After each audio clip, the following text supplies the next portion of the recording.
यार मीडिया में हल्ला बहुत है गुजरात चुनाव का, जमीन पे क्या है? आप रहे वहां 15-20 दिन, क्या देखा आपने, क्या लगता है आपको? निशांत, जब मैं गुजरात पहुंचा तो एक चीज को लेकर मैं शॉक्ड था कि वहां पर कोई चुनावी माहौल नजर नहीं आया।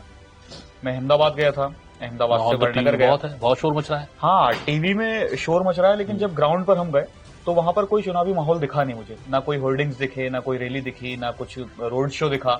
27 साल का असर है। हो सकता है 27 साल का असर हो, एंटी इनकम्बेंसी। दो चीजें समझ में आ रही हैं। एक तो एंटी इनकम्बेंसी का फैक्टर है, दूसरा फैक्टर कि लोगों में वोट डालने को लेके कोई उत्साह नहीं दिखा। आमतौर पर तो ऐसा होता है, जब ऐसा सोचते हैं तो पलटने की सोचते हैं।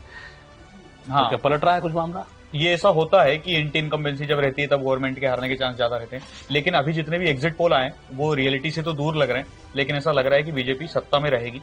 और जो हमारा एनालिसिस आया है कि पीएम मोदी के चेहरे पे चुनाव लड़ा है, कांग्रेस पूरे चुनाव से एक तरीके से लड़ा ही नहीं है कांग्रेस ने चुनाव को। तो बीजेपी और इस बार सरकार के खिलाफ कोई बड़ा आंदोलन नहीं था। मतलब आप ये कहना चाह रहे हो कि कांग्रेस ने तशरीफ रख के जीत दे दी बीजेपी को? हाँ, कांग्रेस ने एक तरीके से आम आदमी पार्टी को लड़ने के लिए रास्ता बनाया है। जब मैं वहां घूमा तो मुझे क्या स्ट्रेटेजी है? क्या कांग्रेस हारना चाहती है क्या? कांग्रेस की स्ट्रेटेजी ये थी कि वो डोर टू डोर कैंपेन कर रहे थे, क्योंकि उनके पास न ज्यादा रिसोर्सेज हैं। गांधी परिवार को उन्होंने चुनाव से दूर रखा। रिसोर्सेज की बात कर रहे हैं आप, कंटेनर्स की लाइन लगा के केरल से लेके श्रीनगर तक यात्रा निकल रही है, वो कहां से आए रिसोर्स? यही निशांत में शॉक्ड हुआ कि एक तरफ आप भारत जोड़ो यात्रा निकाल रहे हैं, लेकिन उसको आप गुजरात में लेकर नहीं आते हैं। राहुल गांधी बड़ी मुश्किल से एक सभा करने आते हैं, गांधी परिवार पूरा चुनाव से दूर रहता है। जब कांग्रेस के लीडर से बात होती है तो वो ये बोल रहे हैं कि हम डोर टू डोर कैंपेन कर रहे हैं, हमने स्ट्रेटेजी बदल दी है। ये स्ट्रेटेजी है या राहुल फैक्टर है? हो सकता है कि कांग्रेस इस चुनाव को राहुल बनाम मोदी नहीं करना चाहती। नहीं, आपकी बात तो एकदम उल्टी है। पिछली बार राहुल ने जोर लगाया तो कांग्रेस ने 2002 के बाद सबसे बेस्ट परफॉर्मेंस दिया। नहीं निशांत, और अब आप कह रहे हैं कि राहुल को बनाम मोदी करना नहीं चाहती कांग्रेस। एक चीज तो ये स्ट्रेटेजी है या आत्महत्या स्ट्रेटेजी है? एक चीज आपको याद दिलाना चाहूंगा, 2016 में 3 बड़े आंदोलन थे। एक ऊना का हिंसा थी, दूसरा एक दलित आंदोलन चल रहा था, और पटेल आरक्षण का आंदोलन चल रहा था। ये तीनों आंदोलन इतने बड़े थे कि इन्होंने सत्ता के खिलाफ एक लहर पैदा कर दी थी। मतलब पटेल अब आपका कहना है पटेल अब बीजेपी से खुश है?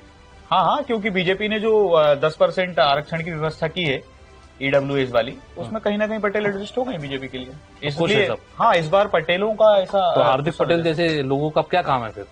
बीजेपी क्यों लिए घूम रही है उसे? जो ग्राउंड पे घूमने में समझ में आया कि पटेल तो बीजेपी का सपोर्ट कर रहे हैं, लेकिन हार्दिक पटेल को लेकर लोगों में गुस्सा है, शायद वो चुनाव हार सकते हैं। पटेलों के सबसे पॉपुलर लीडर जिसको लेकर इधर से उधर मारामारी रही, कांग्रेस लिए घूमती रही, फिर अब बीजेपी ने किसी तरह से मैनेज करके ना केवल अपनी पार्टी में लाया और चुनाव भी लड़वा रहे हैं। अब आप कह रहे हैं वो चुनाव हार रही है। एक शब्द सुना होगा निशांत आपने, गद्दारी। कहीं ना कहीं हार्दिक पटेल के साथ एक गद्दारी शब्द जुड़ गया है, जिसको लेकर पटेलों में गुस्सा है। क्योंकि आप जिस सरकार के खिलाफ खड़े हुए थे, आप जब खड़े हुए थे तो आप बीजेपी का विरोध करके खड़े हुए थे, मोदी और शाह का विरोध करके खड़े हुए थे, और आपको जब टिकट मिली आप बीजेपी के साथ चले गए। मतलब आपकी कोई विचारधारा नहीं है? नहीं, पाटीदारों को क्या चाहिए था? रिजर्वेशन। वो आप कह रहे हैं कि बीजेपी ने 10% में सेटल कर दिया उन्हें, तो फिर क्या हार्दिक की वो रहेगी जिसमें? यही तो बात है कि हार्दिक उस पूरे मूवमेंट को लेकर खड़ा हुआ था, लेकिन हार्दिक पटेलों का बड़ा नेता नहीं है वहां पर। माना कांग्रेस जो है, आप जो एग्जिट पोल बता रहे हैं, कांग्रेस जो है दूसरे नंबर पे आ रही है, लेकिन आम आदमी पार्टी का क्या है? आपका क्या मानना है आम आदमी पार्टी को लेकर? आम आदमी पार्टी, मुझे जो लगता है कि जितना टीवी पे दिखाया गया था उतना उनका संगठन अभी गुजरात में रेडी नहीं था इस बार। अरे संगठन छोड़िए, बिजली मुफ्त नहीं चाहिए क्या पब्लिक को? स्कूल मुफ्त नहीं चाहिए? दिल्ली मॉडल क्या हुआ? केजरीवाल का जो प्रचार तंत्र उसका क्या हुआ?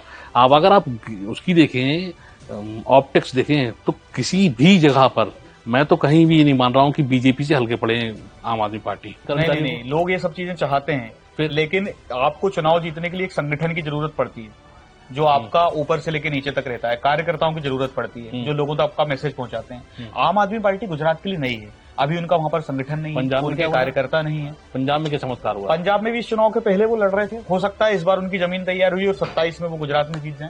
तो कांग्रेस से क्या हुआ? कांग्रेस मुझे लगता है कि सेकंड पोजीशन पर रहेगी। जितने भी आप एग्जिट पोल आए उनको भी यदि आप देखेंगे तो अधिकतर में बताया गया कि कांग्रेस सेकंड पोजीशन पर है। और इतने सालों से कांग्रेस भले ही गुजरात की सत्ता में नहीं है, चुनाव लड़ने में तो कांग्रेस तीसरे नंबर पे है। हाँ, लेकिन कांग्रेस का एक फिक्स वोट बैंक है। आप देखिए जहां पे उन्होंने कैंपेन किया, डोर टू डोर कैंपेन किया, कहाँ किया? ट्राइबल बेल्ट में किया।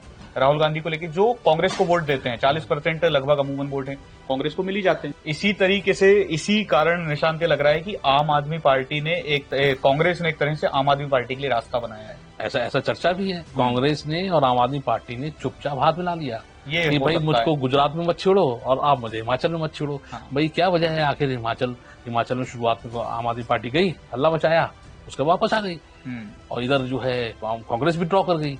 तो ये समझौते वाली बात पे आपको क्या समझौता लग है कि भी हो रहा है? सकता जमीन है। पे दिखा है समझौता? जमीन में घूमने पर निशान दो बातें समझ में आती हैं। एक तो जो सौराष्ट्र वाला रीजन है, सूरत वाला रीजन है, वहां पे आम आदमी पार्टी काफी एक्टिव दिखी, कई शहरों में भी एक्टिव दिखी, लेकिन गांव में आम आदमी पार्टी बिल्कुल एक्टिव नहीं दिखी।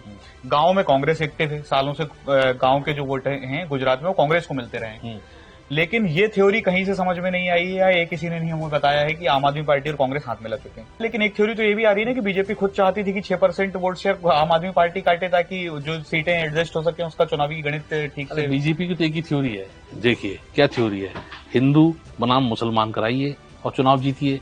चुनाव से ऐन पहले बीजेपी रूल सरकार का बिल्किस बानो के दोषियों को छोड़ना, उसकी अहम भूमिका है उसमें। ये जब अहम भूमिका है उसमें। बिल्कुल बिल्कुल। टिकट देना, किन लोगों को टिकट देना, जिस कमेटी ने बिल्किस बानो के को छोड़ने का फैसला किया, उसमें जो विधायक थे उसको फिर दोबारा टिकट दिया। एक मुस्लिमों के खिलाफ हुए दंगे में एक दोषी की बेटी को टिकट दिया।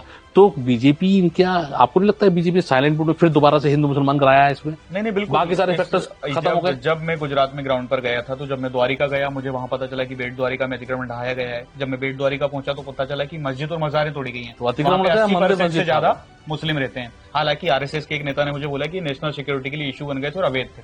तो गोधरा में आपको लोगों जमीन से- पे क्या नजर आया? वो अतिक्रमण था या मजार और मस्जिद थी? वो अतिक्रमण तो था, लेकिन उससे जो ध्रुवीकरण हुआ है उसका असर भी मुझे ग्राउंड पर देखा। जब मैं गोधरा पहुंचा तो मुसलमानों ने मुझे ये बोला कि बिल्किस केस के दोषियों की जो रिहाई हुई है वो सही नहीं हुई, लेकिन हम ये बोलेंगे नहीं क्योंकि इससे हिंदू एकजुट हो जाएंगे। तो आप ये खबर में मत लिखिएगा। एक आप ये समझ लीजिए, बीजेपी यदि जीतती भी है गुजरात तो 40% इतने ही वोट शेयर उसके रहते हैं। तो कुल मिलाकर आप जो है एग्जिट पोल के साथ जा रहे हैं कि बीजेपी सरकार बना रही है, कांग्रेस नंबर 2। मैं ये बोल रहा हूं कि बीजेपी सरकार बनाते हुए दिख रही है, लेकिन सीटों की संख्या 110 से 115 के बीच रहेगी। इससे ज्यादा बीजेपी नहीं जा पाएगी। मेरा कैलकुलेशन आप सुन लीजिए, मेरा कैलकुलेशन ये है कि बीजेपी मार्जिनली जीत रही है, दूसरे नंबर पर जो है आम आदमी पार्टी रहेगी और कांग्रेस तीसरे नंबर पर रहेगी। हो सकता है, लेकिन मुझे नहीं लगता कि आम आदमी पार्टी दूसरे नंबर पर स्थान बना पाएगी। हालांकि वोट शेयर जरूर ले सकती है। यदि वो 6% वोट शेयर ले सकती है तो नेशनल पार्टी भी बन जाएगी। ठीक है, देखते हैं, वो कल बताएगा। असेच आणखी व्हिडिओ आणि बातम्यांसाठी डाउनलोड करा दिव्य मराठी ॲप।